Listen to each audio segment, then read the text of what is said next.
Hello সবাই, আকাম দেশের শুক্রবারের টিউটোরিয়ালে স্বাগতম। আমি কার্টুনিস্ট মেহেদি হক আছি আপনাদের সাথে। প্রতি শুক্রবারই আমরা একটা এরকম টিউটোরিয়াল কাইন্ড অফ জিনিস করার চেষ্টা করি। তো এবারেও করব।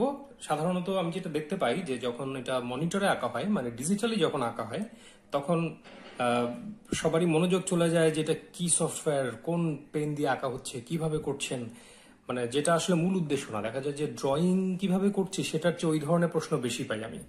তো এখন থেকে আমি ঠিক করলাম যে ট্র্যাডিশনাল আঁকার পরিমাণটা আমি বাড়াবো এবং ট্র্যাডিশনাল আঁকার যে ধরনটা বা যেভাবে করি, কারণ আমাদের একটা বড় ড্রয়িং এর পার্টি হচ্ছে ট্র্যাডিশনাল বলতে বোঝায় হাতে কলমে, জাস্ট একটা কলম একটা পেন্সিল। তো এইভাবে যদি আমরা আঁকি তাহলে কি করা যায় এবং কিভাবে স্টার্ট করতে হয়। তো আজকে যেটা আমি করব, খুবই লুজ ড্রয়িং থেকে একটা ক্যারেক্টার ডিজাইন। অলরেডি এই মুহূর্তে আমার একটা কমিক্সের কাজ চলছে, ইনফ্যাক্ট একাধিক কাজ চলছে। সামনে ঢাকা কমিক্সের একটা স্টল থাকবে বইমেলাতে, আসন্ন বইমেলায়। তো সেখানে কাজ আমরা এই মুহূর্তে জোরে সোরে চালিয়ে নিচ্ছি। তো সেটারই একটা ড্রয়িং আমি রাফলি করব। যে জায়গাটা একটু টাইম কনজিউমিং ওই জায়গাটা আমি একটু টেনে দিব। তো যারা টুলস সম্পর্কে জানতে চান, এটা জানার কিছুই নাই। তারপরে বলছি এটা আমি খুবই কম দামি, ইনফ্যাক্ট এটা মনে হয় একটা 2 নম্বর কোম্পানি, আমি ঠিক শিওর না, অফশোরা প্লাটিনাম, যেটা দেখতে আবার আর একটা যেটা কি বলে সেটার আমি নাম ভুলে গেছি। আর একটা খুব বিখ্যাত কোম্পানির মতো করে করা, ইন্ডিয়ান টুবি লেখা আছে এক্সট্রা ডার্ক, বাট টুবি মিনস টুবি, এটার মধ্যে এক্সট্রা ডার্ক কিছু নাই। আর এটা হচ্ছে ইকোনো কোম্পানির, অনেকদিন পরে একটা কেনা ইকোনো এক্সাম। এটা আমি নতুন দেখলাম, এটা যে পাওয়া যায় তাই জানি না। আচ্ছা, আমি একটা লাইট দিলে হয়তো একটু ভিডিও কোয়ালিটিটা বেটার হবে, ঠিক শিওর না। Maybe this is better. একটু লাইটটা বাড়াই। এনিওয়ে, তো প্রথমে ড্রয়িং এর আগে যেটা বলে রাখা ভালো যে খুব দ্রুত ড্রয়িং করে নামায় দিব এবং ক্লিন হয়ে যাবে, সেটার আগে আসলে আমাদের দেখতে হবে যে মানে আমরা কি চাই। যেমন আমি হয়তো একটা ক্যারেক্টার আঁকবো যেটা হচ্ছে একটা হরর টাইপের ক্যারেক্টার, বা হরর বা ঘোস্ট বাস্টার টাইপের, যে সে হচ্ছে ভূত ধরে বেড়ায়, এরকম একটা হয়তো একটা কি বলে আমাদের একটা ক্যারেক্টার আছে, সে হচ্ছে খুবই মোটাসোটা টাইপের, সে হচ্ছে একটা ইয়ে নিয়ে হাঁটে, কি বলে ঘোস্ট বাস্টার, যেটা যারা দেখছেন তারা জানবেন, ওইটার সাথে কিছু মিল আছে। তো প্রথমে খেয়াল করেন যে আমি যদি পেন্সিলে আঁকি, আমি যেমন একটা যেটা করতে চাই সাধারণত আমি কলমেই আঁকি, কলমেই খুব রাফলি আঁকি। যারা শুধু কলম দিয়ে আঁকতে চান তাদের জন্য হচ্ছে প্রথমে যদি আপনি কলমটা একটু অ্যাঙ্গেলে ধরেন, এবং পেন্সিলে তো আসলে আমরা জানি, আমি যদি খালি কলম দিয়ে আজকে ট্রাইটা করি, পেন্সিল আপনি একটা খুব রাফ আউটলাইন করে নিতে পারেন যে এটা হচ্ছে আমার ফিগার, এইভাবে দাঁড়াবে, হাতে হয়তো তার একটা এরকম কোন একটা অস্ত্র টস্ত্র, মানে ভূত ধরার একটা কোনো যন্ত্র, পিঠে হয়তো একটা ভেরি লাইট, হ্যাঁ, জাস্ট ফর যে যেন লস্ট হয়ে না যায়, যেন আমার আউটলাইনটা থাকে যে আমি কি করতে চাচ্ছি। হয়তো এটা হচ্ছে আমার ফিগারের মাথা, এটা হচ্ছে তার এখানে একটা স্ট্র্যাপ থাকবে। সেই অ্যাকচুয়ালি আমার এই ক্যারেক্টারটা একটা লেভেলে সলভ করা আছে বলে আমার যে খুব সময় লাগবে তা আমি জানি যে কোথায় কি তার হাতে এরকম একটা অস্ত্র থাকে, একটা ইয়ে থাকে, মানে এত লুজ যেটা যিনি ডিজাইনার উনি ছাড়া আর কেউ বুঝবেন না। এটা ডিপেন্ড করে যে আপনার এই মুহূর্তে আপনার স্কিল লেভেলটা কোথায় বা কিভাবে কি করতে যাচ্ছেন। বাট দিস ইজ, আমরা এটাকে বলি জেস্টার, জাস্ট আউটলাইনটা। হ্যাঁ, এইটাই কলম দিয়েও করা যায়, যেমন কলম দিয়ে যদি আপনি খুব হালকা করে ঘষে ঘষে করেন তাহলে যা হবে তাই। তো এখন যদি আমরা সেটাই দেখাই, কথার কথা আমরা পেন্সিলের লাইনটা জাস্ট একটা গাইডলাইন হিসেবে নিলাম। এখন যদি আমরা আঁকতে শুরু করি, খেয়াল করেন বল পেনের মজাই হচ্ছে এটা যে সাইড দিয়ে খুব হালকা করে কিন্তু জাস্ট একটা সাজেশন টাইপের লাইন কিন্তু আমরা দিতে পারি। সেটাও প্রাথমিক যেই কাজটা আমরা করছি সেটা হচ্ছে ওই যে বললাম, মানে যিনি আর্টিস্ট, মানে যিনি ডিজাইনার, অলরেডি জানেন ডিজাইনটা কেমন, তিনি ছাড়া অন্য কেউ প্রথমে হয়তো বুঝবেন না। জাস্ট অবয়বটা আস্তে আস্তে হয়তো ক্লিয়ার হবে। এবং খেয়াল করেন আমি কলমটা এমন ভাবে ধরেছি যে বল পেনের নিবটা যেমন নিবের একটা সাইড দিয়ে কোনো মতে একটু কালি বেরোচ্ছে এরকম। হ্যাঁ, আমি কিন্তু একদম স্ট্রেইট করে ডার্ক করে রং করছি না, রং বলতে কালি করছি না, সেটা একটা খেয়াল করার বিষয় আছে। এটা একটা সার্টেন প্র্যাকটিস, অথবা একটু অ্যাঙ্গেল করে ধরলেই হয়, অ্যাঙ্গেল করে ধরলে এইভাবেই করা যায়। এবং খেয়াল করেন কোনোটা কিন্তু সলিড লাইন পড়ছে না। এটা আমাকে একটা কি বলে একদম বল পেন, সেটা দিয়ে একদম নিট লাইন দেওয়ার আগেও আমি একটা মজার, হ্যাঁ, অনেকে আরো অন্যভাবে করে, কেউ করে খুব হালকা করে ধরে, আমি যেমন সাইড থেকে জোরে জোরে ঘুষেই করতেছি। এটা ডিপেন্ডস, মানে এটা যে কোনো একটা খুব লুকোনো টেকনিক তা না, একটা কমন সেন্স জাস্ট। যাই হোক, আমি এই পার্টটা এই যেইভাবে আমি করছি এইভাবে আমি পুরোটা করবো। এই পার্টটা একটু স্পিড আপ করে দেবো টাইম বাঁচানোর জন্য।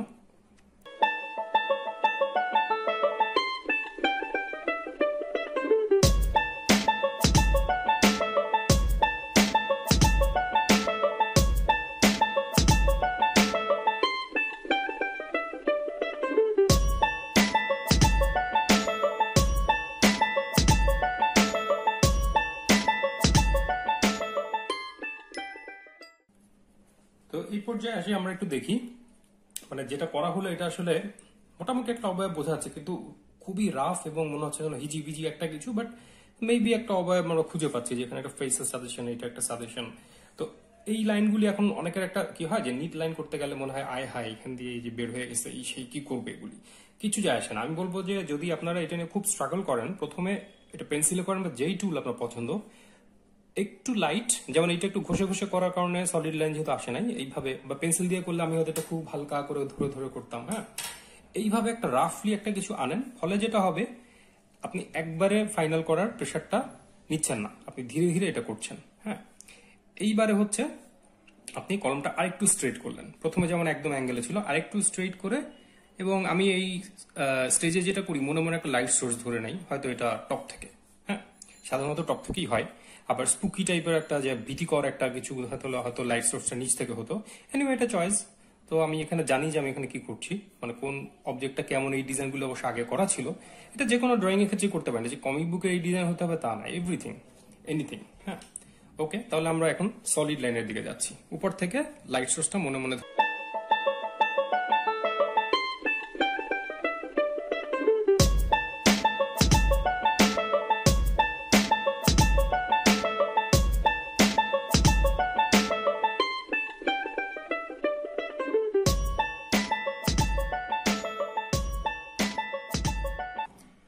এখানে একটু পজ দিয়ে বলে নেই যে এখানে কিছু জিনিস কিন্তু প্রথম রাফে ছিল না, এমন কিছু কিন্তু আমি এখানে অ্যাড করছি। যেমন এখানে একটা হয়তো ইউটিলিটি একটা কি বলে থলে, হ্যাঁ ইউটিলিটি একটা থলে, এটা আগে কিন্তু আমার রাফের মধ্যে ছিল না, পরে অ্যাড করতেই পারেন, এটা কোনো সমস্যা না। মানে একদম যে এটা ফলো করতেই হবে অ্যাজ ইট ইজ কপি করতে হবে তা না।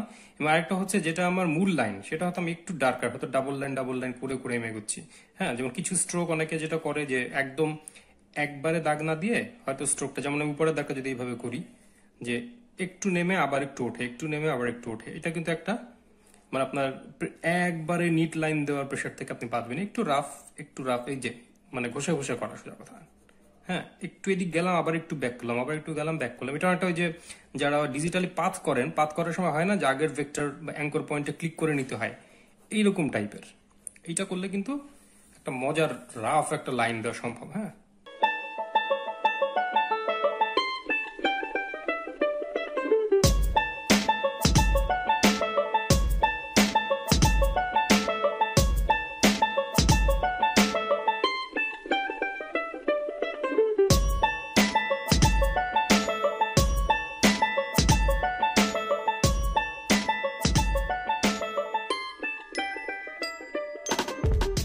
মোটামুটিভাবে এটা হচ্ছে আমাদের কি বলে একদম রাফ একটা যদি পেন টেক্সচার বা যাই বলি।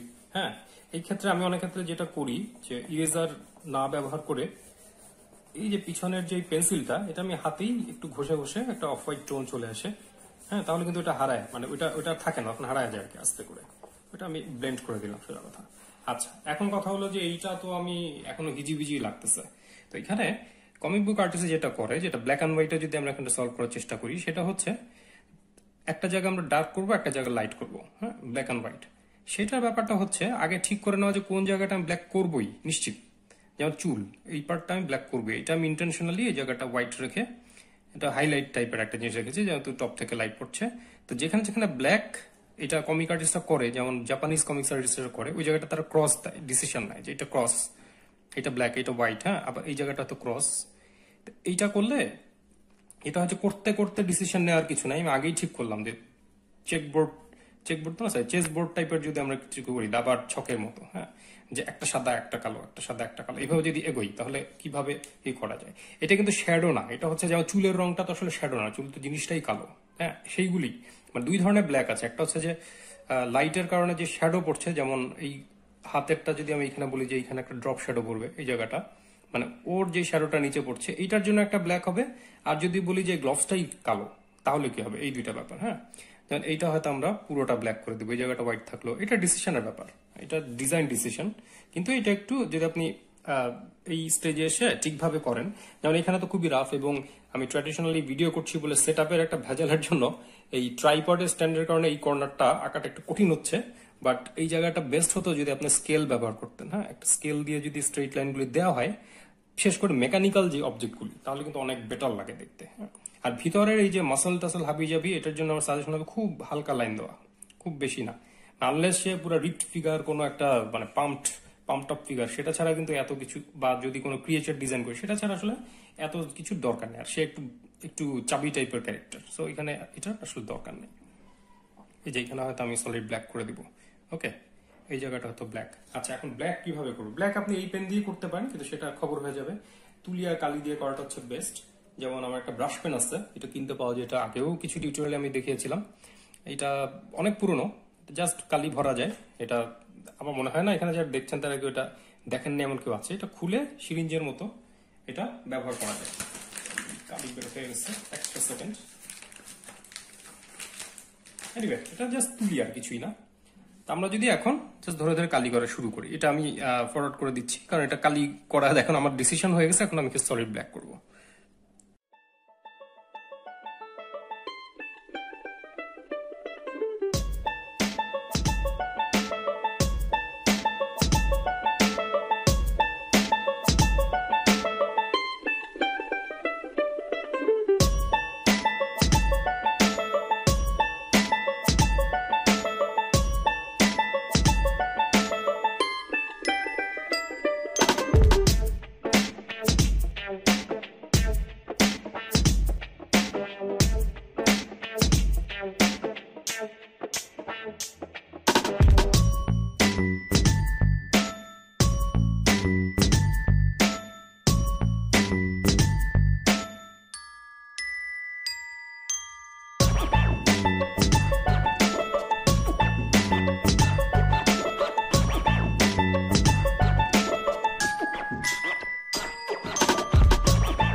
তো এই হলো মোটামুটি ভাবে সলিড ইঙ্ক।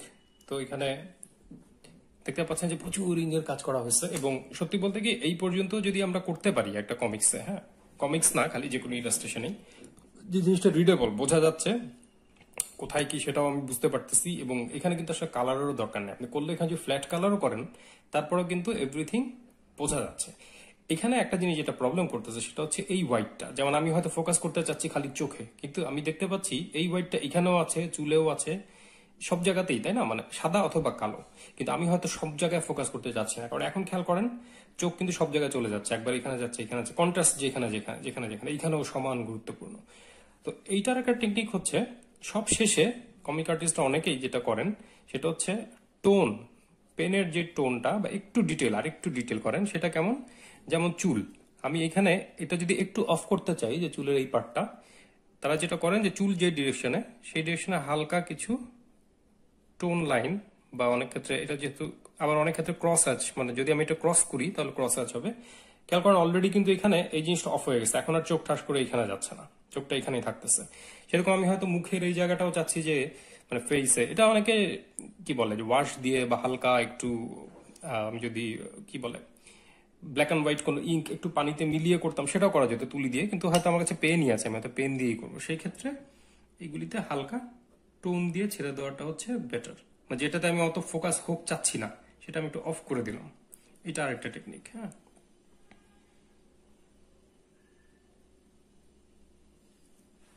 এবং তখন আবার মনে হয় যে অনেক কাজ করা হচ্ছে, মানে বেশ টোনের কাজটা যাচ্ছে এখানে।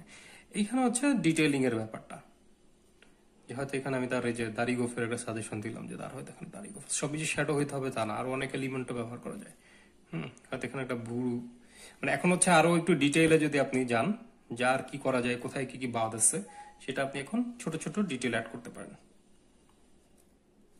যেমন এই জায়গাটা আমার মনে হচ্ছে যে এটা মনে হচ্ছে ছিদ্র, কিন্তু এই জায়গাটা ছিদ্র না, এই জায়গাটা তো উঁচু, উপর থেকে লাইট আসতেছে, তাহলে হয়তো এরকম একটা শ্যাডো আমি পাবো এখানে। হয়তো এরকম একটা শ্যাডো এখানে আমরা পাচ্ছি, এবং বাকিটা আমরা এইভাবে একটা টোন দিয়ে নিতে পারি।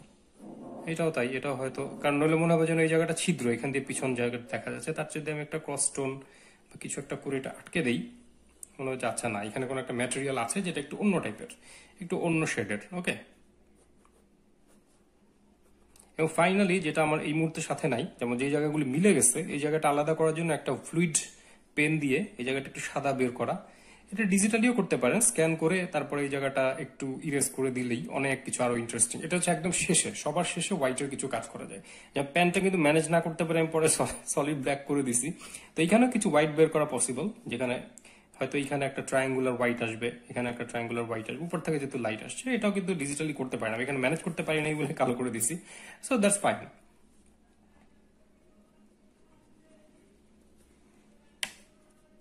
এবং এই টোনটা একই সাথে ফর্মটা কেমন, যেমন একদম স্ট্রেইট লাইন না দিয়ে যে জায়গাটা একটু গোল, হয়তো একটু বাঁকা হয়ে গেছে, যেমন এই হাতের এই পেশিটা হয়তো এইদিকে ঘুরে গেছে, তাহলে আমি টোনটাও একটু বাঁকা করে দিলে সেটা বোঝানো যায় এখান থেকে।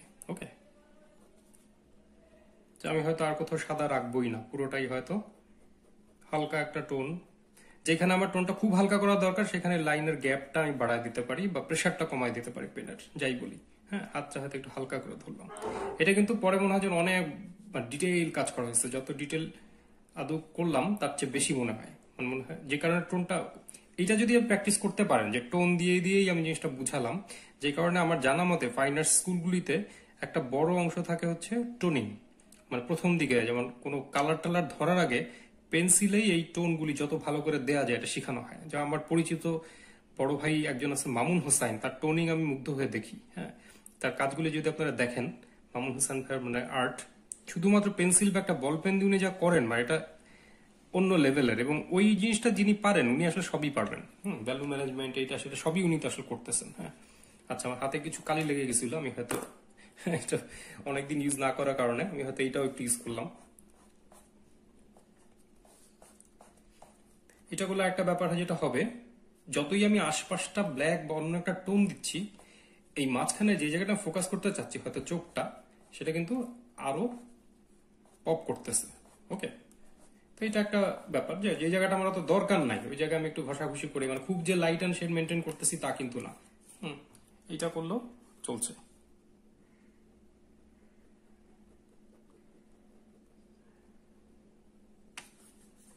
আচ্ছা, ফাইনালি হয়তো আপনার যেমন এটা যদি একটা সার্কেল বা একটা ফুটবল হয়, এটার একটা ড্রপ শ্যাডো করবে নিচে, হয়তো এইখানটা পুরোটাই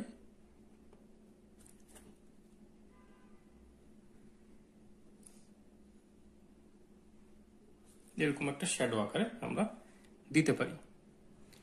এই ক্রস হ্যাচের ব্যাপারটা কিছুই না, একবার যদি স্ট্রেট দেন পরেরটা একটু অ্যাঙ্গেল হবে, মানে একদম 100% 90 ডিগ্রিতে ক্রস করার দরকার নাই, যে আমরা যে কাটাগোল্লা খেলি ওই রকম না, মানে যে কোনো একদিকে, ঘড়ির কাটার যে কোনো একদিকে যাওয়া ভালো। হয়তো আমি ডান থেকে বামে যাবো, অথবা মানে প্রথমটা যদি এইদিকে দেই, পরেরটা একটু এদিকে অ্যাঙ্গেল, পরেরটা একটু এদিকে অ্যাঙ্গেল, যে কোনো একটা দিকে রাউন্ড করলেই জিনিসটা দেখতে ভালো লাগে। এটা খুব মানে বিগ ডিল না, প্র্যাকটিস করতে হয় প্রচুর। বাট এই দুইটা জিনিসই যে একদম 90 ডিগ্রি না করা ভালো।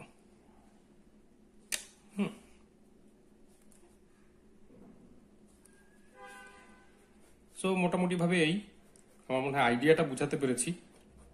এবং যারা এটা করতে চান আমি বলবো যে শুরু করে দেন, মানে এটা খুব যে ভালো হতে হবে তা না, কিন্তু এই প্র্যাকটিসটা এটা রিফ্রেশিং, মানে দেখা যায় যে আমি একটা পেন দিয়ে আস্তে আস্তে আস্তে আস্তে এটা করে ফেললাম, এবং খুব বেশি যে সফটওয়্যার নিয়ে মাথা ঘামানোর কিছু নাই, কম্পিউটার নিয়ে মাথা ঘামানোর কিছু নাই।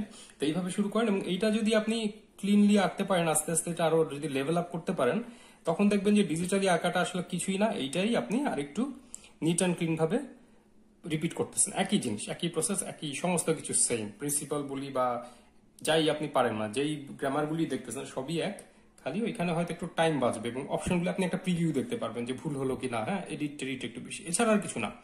সো সফটওয়্যার নিয়ে চিন্তা ভাবনার কিছু নাই, যার যা কিছু আছে তাই নিয়ে ঝাঁপিয়ে পড়ুন। আমার মনে হয় ড্রয়িং প্র্যাকটিস করলে এবং এইভাবে যদি ট্র্যাডিশনাল আঁকতে থাকে, এটা ভালো না হওয়ার কিছু নাই। তো সবাইকে অনেক ধন্যবাদ। আর এটা যেই সিরিজের এই ক্যারেক্টারটার নাম আমের, সেই বইগুলি আমরা দেখছি। এই হচ্ছে সেই বইটা, পিশাচ কাহিনী সংঘ, এবং এটা এঁকেছে হচ্ছে অ্যাড্রিয়ান অনিক। এটা একটা ইন্টারেস্টিং, অনেক ক্যারেক্টার ডিজাইন এবং কি বলে যে গল্পটা আমার, কিন্তু এটা হচ্ছে ঢাকা কমিক্স থেকে বের হওয়া। এখানে ক্যারেক্টারগুলি দেখা যাচ্ছে, এটা অ্যাড্রিয়ানের ড্রয়িং থেকে। যদি আমরা একটু দেখি, এইটা হচ্ছে আমের, এটা আসলে এখানে ফুল ক্যারেক্টারটা নাই। তো এটা আমরা ওই যে লাস্ট এখানে মূল ক্যারেক্টারটা যদি দেখি, এই ড্রয়িংটা অনেকটা এই যে আমাকে হয়তো দেখা যাচ্ছে, তার বেশ কিছু একটো গগল নামে একটা জিনিস আছে হাতে, একটা দেখা যাচ্ছে। এখানে গানটা সেম না, যাই হোক। তো এই গল্পটা আমার মনে হয় হরর লাভারদের ভালো লাগবে। এটা ইনফ্যাক্ট একটা ট্রিলজি ছিল এটার আগে, পিশাচ কাহিনী 1, 2 এবং 3 নম্বরটা ছিল, সেটারই একটা কি বলে একটা আলাদা একটা গল্প হচ্ছে এটা। So that's it. তো আঁকতে থাকেন, একটা কলম আর পেন্সিল হলেই চলছে, যেহেতু সফটওয়্যারে মাথা কামানোর কিছু নাই। সবাইকে অসংখ্য শুভেচ্ছা, ভালো থাকুন, সুস্থ থাকুন।